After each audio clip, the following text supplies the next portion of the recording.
pada dasarnya adalah suatu alat ukuran yang digunakan untuk mengetahui atau mengecek apakah sebuah penghantar listrik memiliki tegangan listrik atau tidak.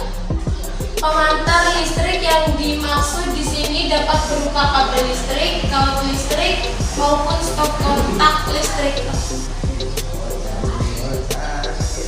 Ini adalah gambar dari test pan. Ada bagian-bagian tertentu di dalam alat test pan. Test pan berfungsi yaitu untuk mengetahui ada tidak adanya tegangan listrik pada suatu benda, mesin, dan sebuah rangkaian listrik ada daya listrik atau tidak. Fungsi lainnya yaitu untuk membuka stop dari komponen alat listrik. Dan yang kedua ada solder. Solder merupakan jenis alat pemanas yang berguna untuk melelehkan timah sehingga nantinya akan mudah menempel pada komponen atau kaki transistor elektronika. Sehingga dengan demikian komponen dan kaki transistor tersebut akan dapat menyatu dengan jalur pada PCB (Printed Circuit Board). Keterampilan dasar yang diperlukan dalam merakit suatu komponen dan memperbaiki suatu perangkat elektronik adalah teknik menyolder. Ini adalah gambar soldernya bagi yang belum tahu solder.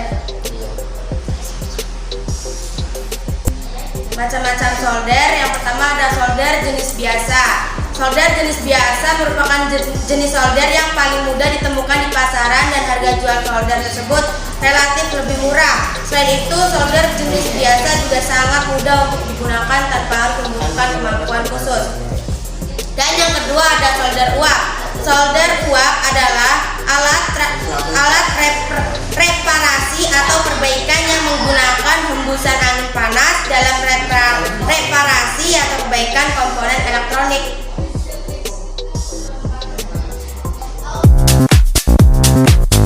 Listrik yang selanjutnya adalah penggaris siku. Penggaris siku adalah alat yang digunakan untuk mengukur siku dari suatu sambungan, baik siku bagian dalam maupun siku bagian luar. Siku ukur L adalah alat ukur yang dirancang untuk membuat tanda persegi atau sudut pada suatu benda. Biasanya siku ukur tersedia dalam berbagai macam ukur, tetapi secara umum yang sering dipakai terdiri dari dua model, yaitu siku ukur kecil dan panjang ukuran 6 inci dan siku ukur besar panjang 12 inci.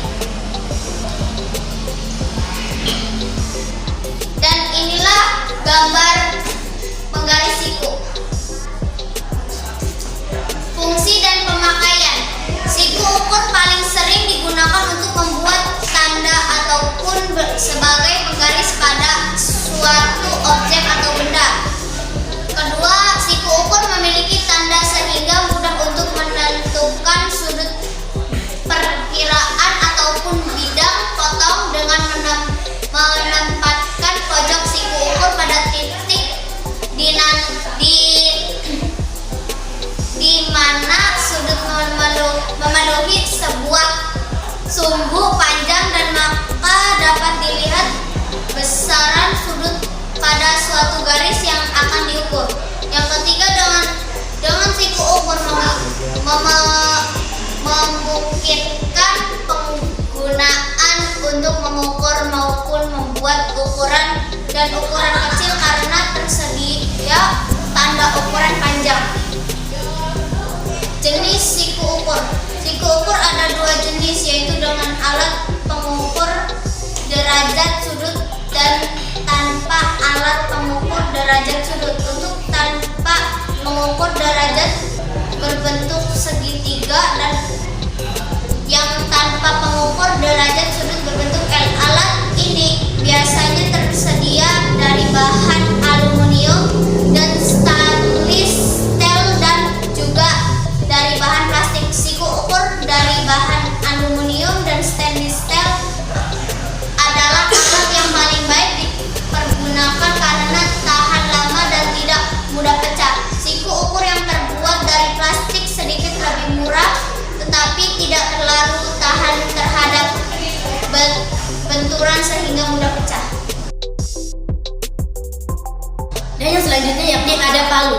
Palu adalah sebuah alat atau perkakas untuk memaku, menempa logam, memperbaiki suatu benda, ataupun untuk menghancurkan objek lain.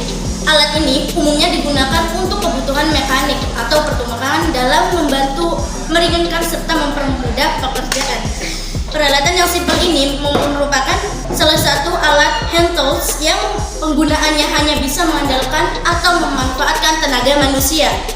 Palu kayu memiliki kepala yang terbuat dari kayu khusus yang kuat dan tidak mudah pecah. Kayu ini biasanya digunakan dalam proses pembuatan ukiran. Selain itu, palu berbahan kayu biasanya juga digunakan hakim dalam persidangan. Dan ini adalah gambar dari palu. Palu terdiri dari adanya rata, cakar, dan handle. Fungsi dan pemakaian palu. Sejatinya fungsi dari alat ini sangat beragam tergantung dari jenis dan bentuknya yang semakin bermacam-macam. Namun, secara umum fungsi yang berlaku di masyarakat antara lain sebagai berikut. Yang pertama, fungsi dan paling utama adalah memaku. Palu berfungsi untuk menghancurkan suatu objek atau benda tertentu. Yang kedua, fungsi palu ialah menempa, biasanya cenderung dilakukan oleh seorang pandai besi. Dan selanjutnya adalah gunting. Gunting seng adalah alat yang digunakan untuk memotong seng sejenisnya. Gunting seng merupakan gunting yang digunakan untuk memotong plat yang dikeluarkan secara manual. Alat ini memiliki keterbatasan dalam kerjanya. Umumnya, mereka hanya mampu memotong plat dengan ketebalan dari 0,8 mm. Selebihnya untuk pemotongan plat dengan ketebalan lebih dari itu, maka dibutuhkan jenis pemotong yang lebih kuat. Ini adalah contoh gunting seng. Fungsi gunting seng adalah itu terdapat gerigi pada bagian kepala gunting seng. Ini setebal 2 mm yang dapat digunakan untuk membantu proses pemotongan baja ringan, styling steel maupun aluminium. Selain untuk memotong baja ringan, gunting serbaguna ini juga bisa digunakan untuk memotong bahan kulit, kawat, seng, dan aluminium. Dan selanjutnya adalah ketam.